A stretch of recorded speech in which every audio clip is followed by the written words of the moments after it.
Canada's Entrepreneur Master Classes. Take the Email Marketing Masterclass series of 3 webinars from Cyber Impact and become an email marketing expert. Complete the series and get your certificate. Sign up now and let's go. Convert more leads with Cyber Impact targeted emails. Get 25% off for 6 months. Sign up now.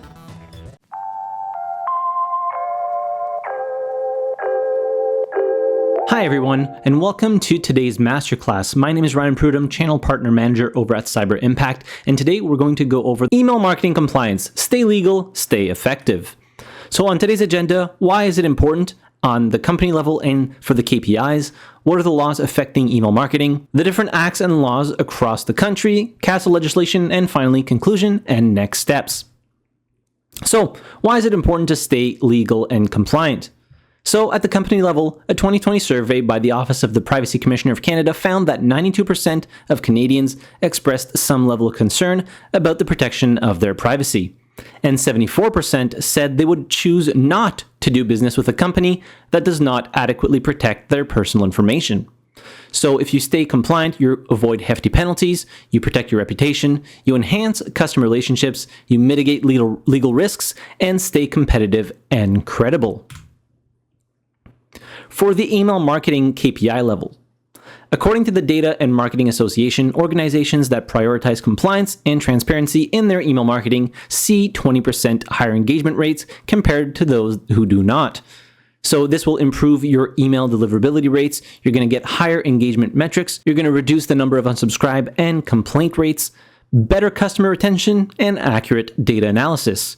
If you want to download our State of Email Marketing, it is available by scanning the QR code on screen right now. So what are the laws in Canada and how they're impacting email marketing? So handling Canadian data. If you are sending emails to Canadians, the PIPEDA, PIPA, CASL, and even Law 25 are applicable, and it's not just in Quebec for Law 25. It's about where the contact is and not about where you are. So digging a little deeper here, CASL stands for Canadian Anti-Spam Legislation. It regulates the sending of commercial electronic messages and aims to prevent spam. For PIPEDA, PIPA, and Law 25, this governs how organizations collect, use, and disclose personal information in the course of commercial activities.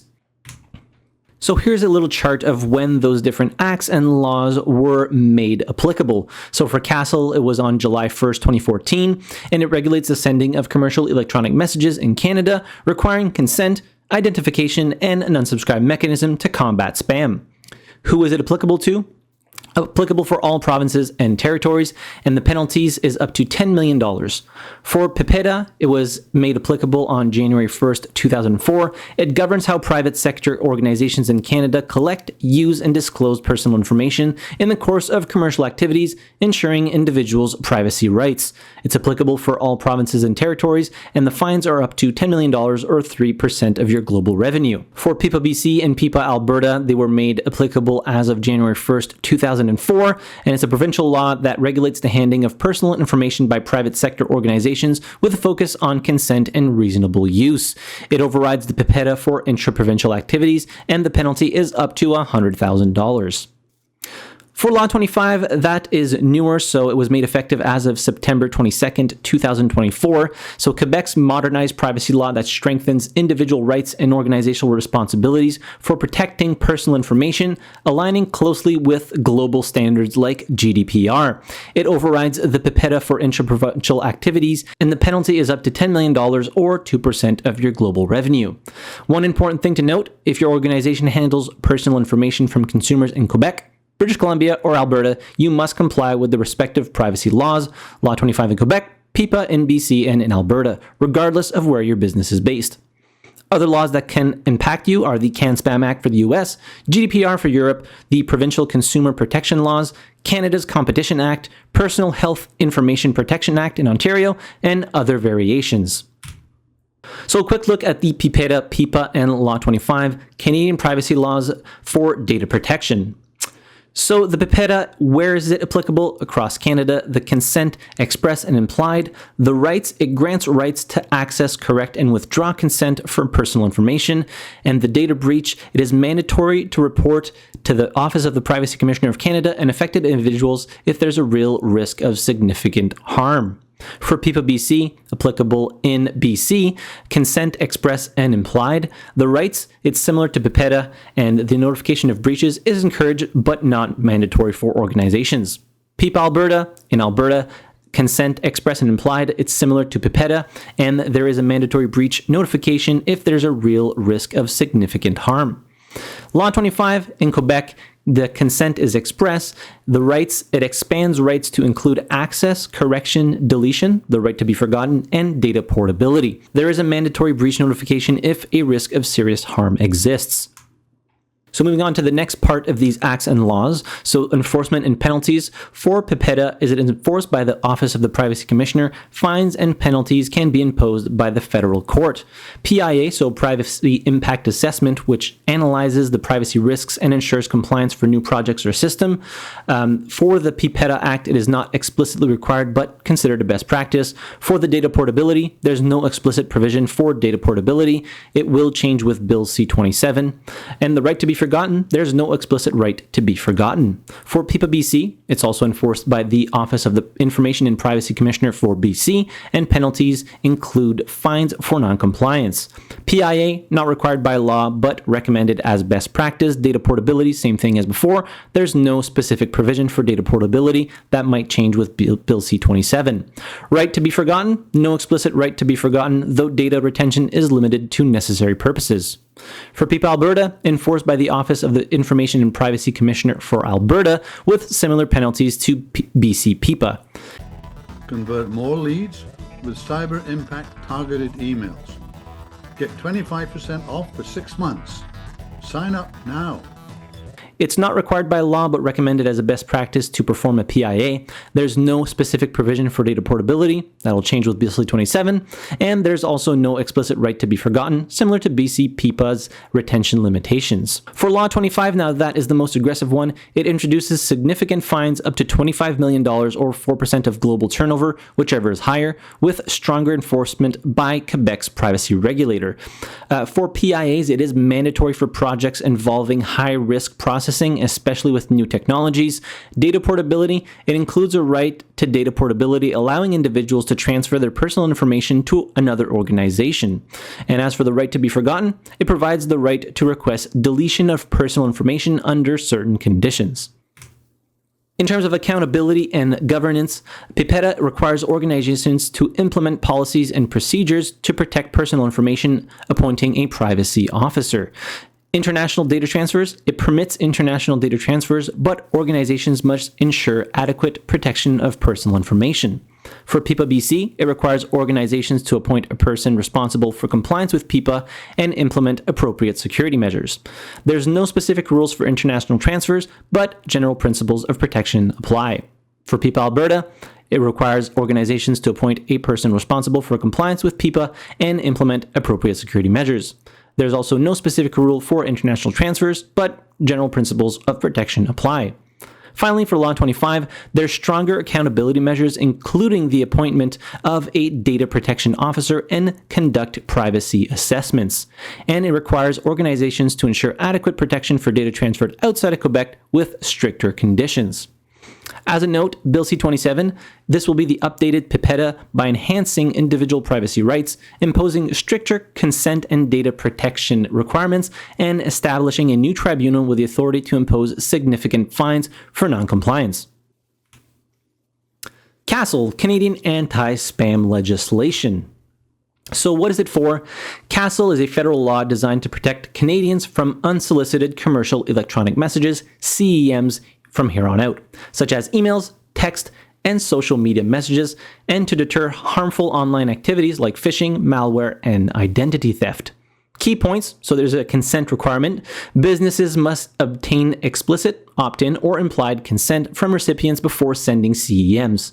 Implied consent may apply in specific circumstances, such as existing business relationships.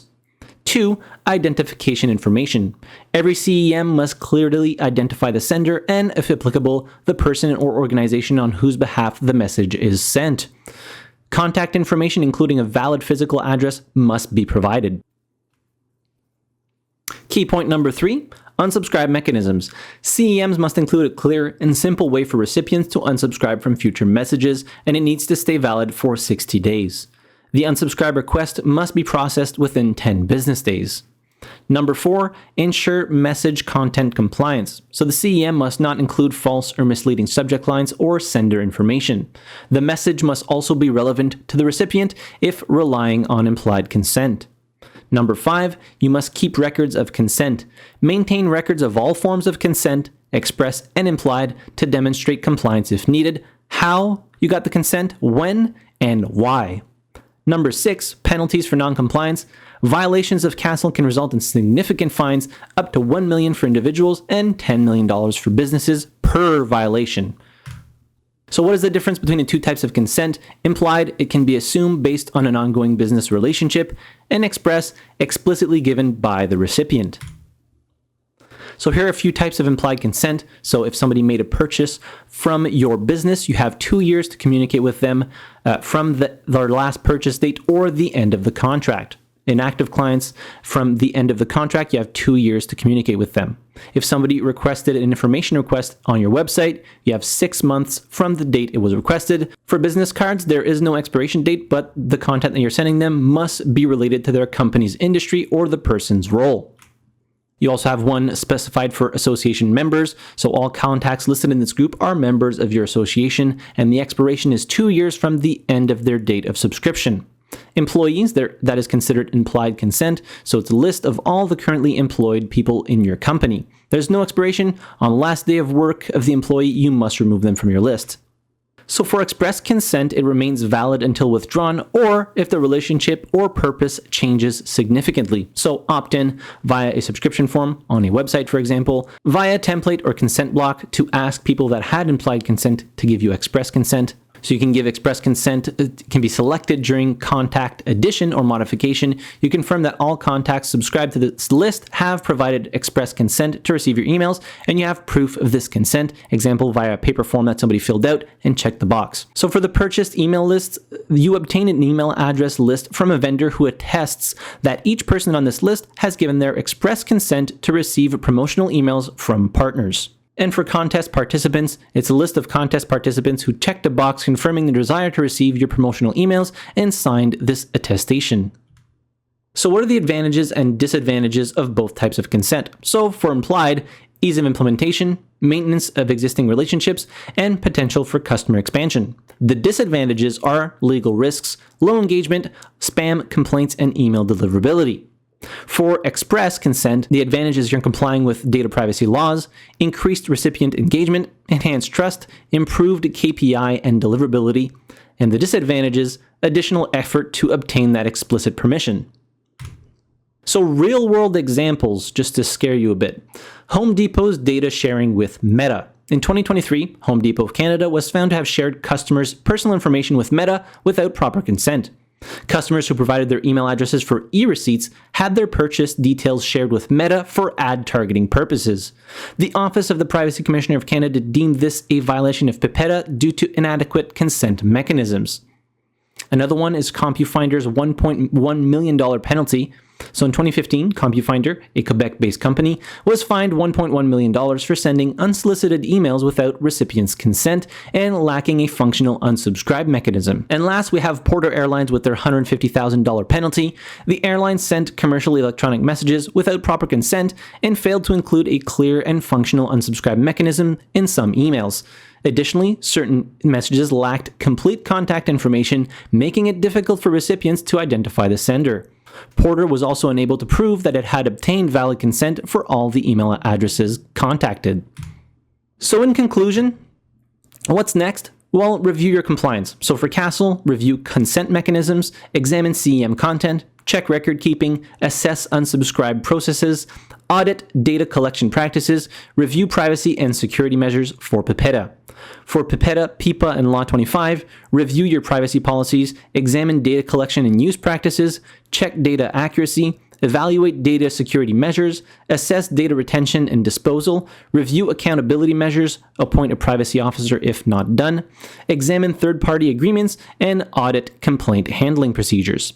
So that's all I have for you today. I hope this masterclass helped you understand a little bit better how to stay compliant and, more importantly, stay effective in the world of email marketing.